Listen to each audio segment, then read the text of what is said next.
Hey everyone, Scott Leune here, and I get a crap ton of questions all the time. And my team sends me questions. I mean, of course, my kids ask me questions. My wife never wants to listen to any of my answers. She just complains. But y'all send me questions too. Dental questions, practice management questions. And I thought, how about I come online and I post a video and I answer your questions as best I can. And maybe that'll be really cool and interesting for some of y'all that have the same question. So here we are, Dear Scott, episode 1, where I'm going to do my very best to answer some questions that I've already gotten from a bunch of y'all.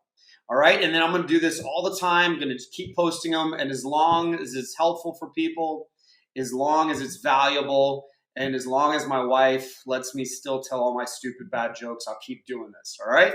So let's dive in. I've got the first question of the first episode. So here we go.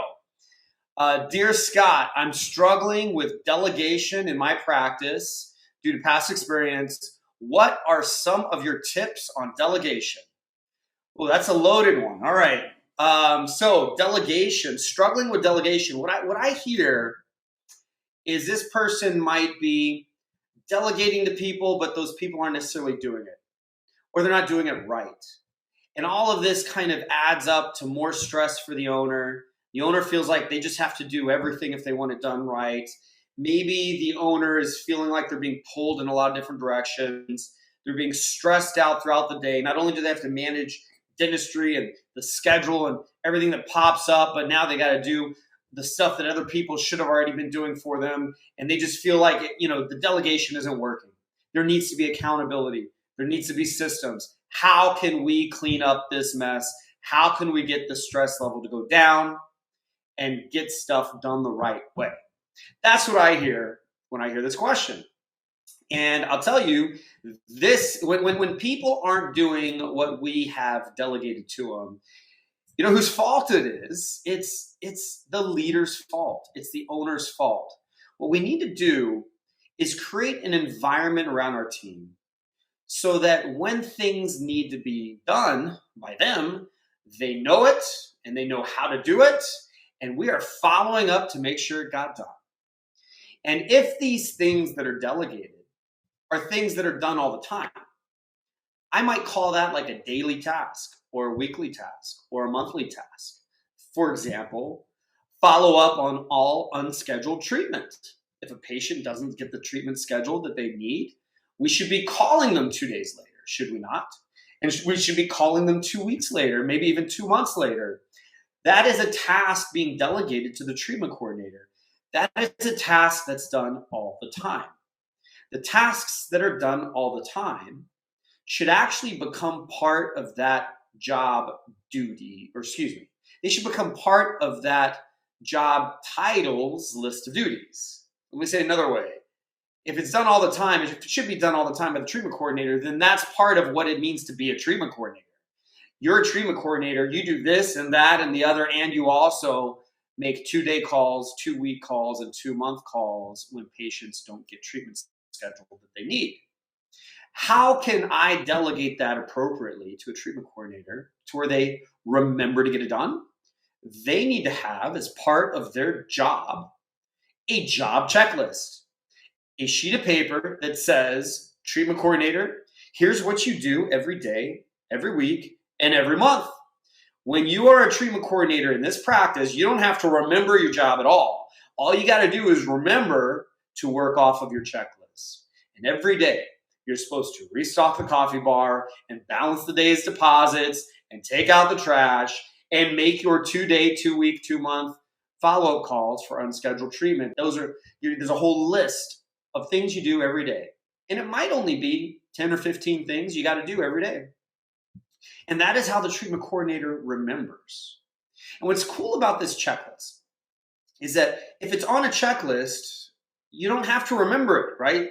It's on the checklist. You just got to remember to look at the checklist. So you free up this emotional space. You're not constantly trying to remember what to do, and you're not constantly having to react to fires because of the stuff you hadn't done yet.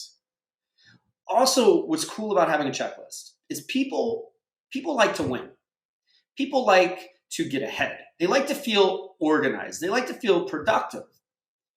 If you give a typical employee a checklist, they will typically try to get all their duties done for the week by Wednesday, so that Thursday and Friday is easy and they're happy and it's low key. It's a chill day. They're not slammed trying to finish up everything they need done.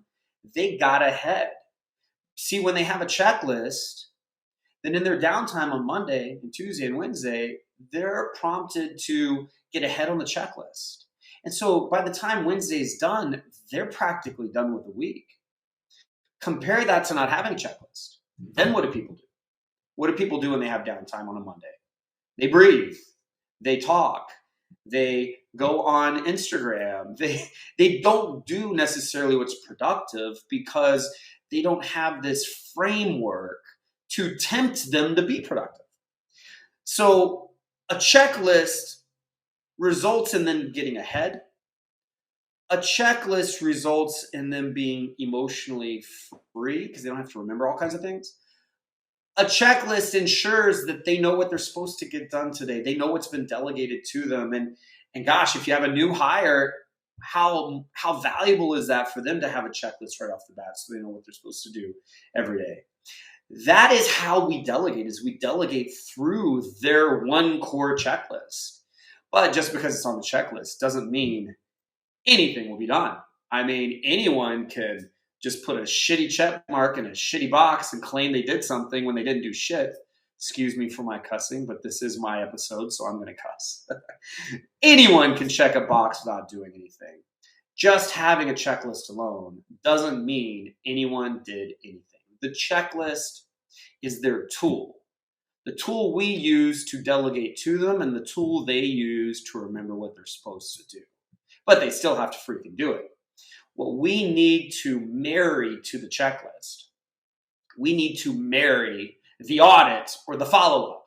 That's actually the glue to make sure that people are accountable to doing what they should be doing. So here's an example. Every day as the practice owner, I go walk through the office and I audit to make sure the trash is taken out, the coffee bar is stocked, and the restroom's clean, and the light bulbs are working, and patients have neck pillows, and whatever I want to look at, whatever I want to audit that I have to look at with my own two eyes, I walk around and I spend 3 minutes a day auditing. But that 3 minutes a day, that is so freaking important to making sure the rest of the day people are following the checklist. Because in essence, if they're not following the checklist, if they didn't restock the coffee bar, my audit catches it immediately. And now I'm on top of that as a leader, and I'm telling them to do it. I'm reminding them to do it. I'm holding them accountable to doing it. And over time, just the sight of me walking around with my audit is a physical and emotional reminder to them to get their stuff done on their checklist. That in this practice, we have accountability. It's healthy accountability. It's the kind of accountability that is just from checks and balances, as opposed to crisis management and yelling at people and firing people, right?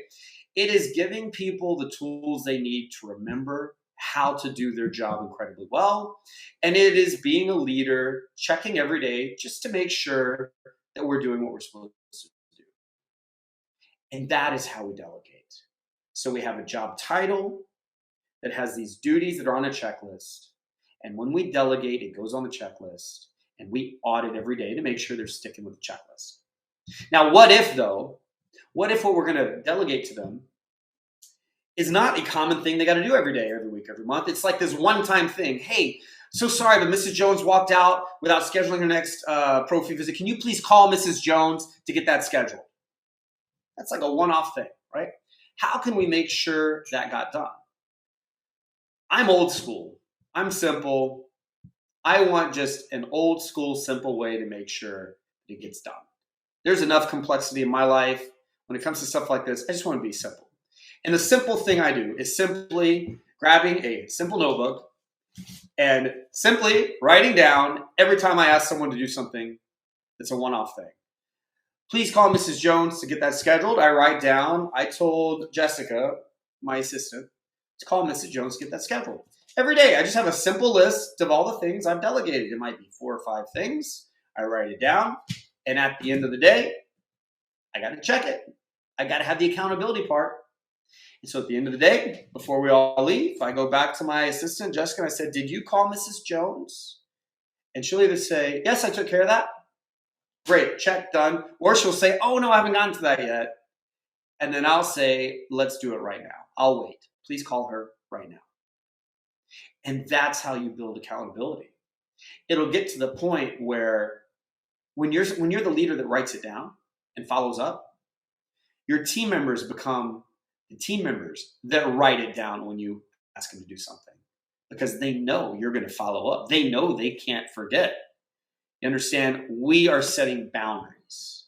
We are saying what's right or wrong, good or bad in our business. And what's right, what's good, is to call the patient that needs to be called when I ask you to. And what's wrong is to forget or to not do it. Or as a leader, to not check. So thinking about this kind of bigger picture, delegation and accountability comes from writing things down so that you remember to do it and following up to check to make sure it got done. It's that simple. Again, if it's a daily, weekly, or monthly task, things that always have to be done, that is part of that job's like daily master checklist. Everything you're supposed to do is just on a sheet of paper. And I'm going to follow up as a leader by auditing. If it's a one-off thing, I'm going to delegate it to you. I hope you write it down, because I'm writing it down as your leader, and I'm going to ask you at the end of the day to make sure it got done. That is how we get accountability. That is how we delegate. All right. I got one more question for this episode. So, dear Scott, I feel like I, the doctor, am the blockage when it comes to my team and practice being more successful. What are your thoughts on this? Okay, so when I hear that question, I imagine a doctor that feels like they're not as good as they should be. They're not as good of a leader. Maybe they feel like they're not as good of a clinician. Maybe they feel like they don't know how to do enough dentistry. They're not influential enough. They don't have enough time. They don't have enough energy. I hear someone saying, I'm not good enough. And I'm blaming myself because I feel like I'm the reason why my team and my practice aren't getting more successful. And the hard truth, the ugly truth behind this is you're always right. It is the owner. It is the leader. That is the blockage of being more successful. We are only as successful as our leader is helping us to become. Success comes from the leader building in an environment that lifts everyone up to their highest levels of success. So what a smart and strong doctor this is that is saying, I am the problem. I, the doctor, am the blockage. Hardly any dentist I meet are smart enough to say that. And so that is a wonderful thing that you've said. You're absolutely right. What are my thoughts on this? My thoughts are that this is how it will always be for the rest of your career, that you are the main influencer of the amount of success you get. So instead of looking at that as like a bad thing, a problem, a negative thing, like, oh, I'm the problem as the leader. No, you should really flip this around and say, you will become as successful as you are able to support your team too. How can you be more successful when your success is reliant mainly on your leadership? That is through education, to learn where success comes from in every little facet of our life. That is also through implementation of what you learn. And that is through having accountability and coaching that makes you, the leader, become the best version of yourself. So it is learning the right information, implementing it, and being connected to an environment that forces you to become your best. So an example, a simple example would be, I need to be healthier, okay? So first, I need to learn the information. I need to learn how to be healthier. How am I going to be healthier? I need to eat better and I need to work out. Got it. Now I'm going to implement that. I'm going to implement eating better and working out. Implementing eating better might mean putting a calendar together of what I'm going to eat and when my cheat days are going to be, and also weighing myself on the scale and measuring body fat percentages once a week. And that might be kind of how, and scheduling myself to go to the gym. And that might be how I implement it. But how am I going to get accountability? How will I force myself to be my best? How will I force myself to eat better and to work out? That would be me hiring a personal trainer that forces me to work out like I should. That would mean paying someone to make my meals, so that just convenience alone can be enough of a trigger for me to eat right. So that is me investing in other people that are going to put healthy pressure on me to hold me accountable to becoming my best. Now, let's take that to dentistry. Again, this person says, I, the doctor, am the blockage when it comes to us being more successful. Okay, well, how do you unblock your practice from the ceiling that you built? That is learning first how to become more successful. Successful could mean more new patients.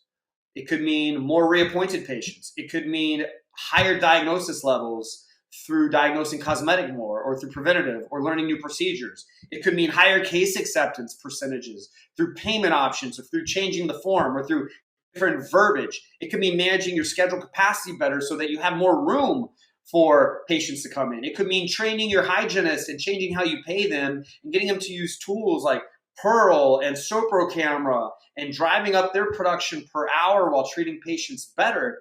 It could mean a whole list of practice management things that make you successful, including adding another location, adding a doctor, dropping insurances. All of these things require you to learn how to do it and when it applies. So step one is learning how to be more successful. Then when you learn, you realize there's things you can do to increase your patient flow and your diagnosis and your case acceptance, and your insurance situation can get better. Now you need to implement that. And when you learn how to do it, you need to make that emotional commitment to then start the implementation of it. And you need to have people supporting you that are going to make you the best version of yourself to implement those core things that make you more successful.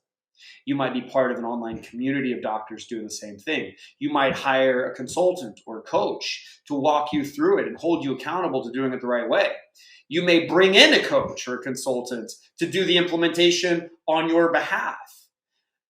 Whatever it is, you have to change what you're doing today in order to be more successful tomorrow. And that change comes from learning what to do, starting it, and having a way to hold yourself accountable. I'm a big believer in coaching.